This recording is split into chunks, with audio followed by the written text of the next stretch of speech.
Today's panel really focused on some of the egregious examples of abuse that we've seen federal government and the state government.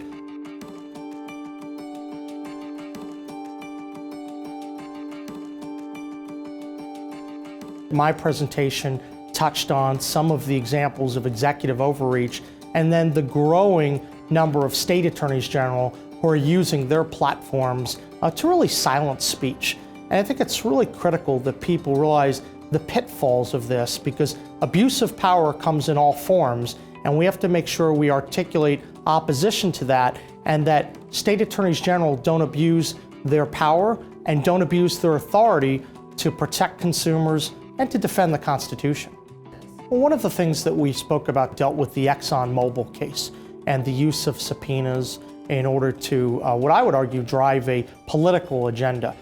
I don't think it's coincidental that within a month after we had won on the Clean Power Plan, obtained a stay at the U.S. Supreme Court, that you saw a band of attorneys general come together with former Vice President Al Gore and basically send a message to the fossil fuel industry that they're coming for you. We speak for the legal interest of the people of our state.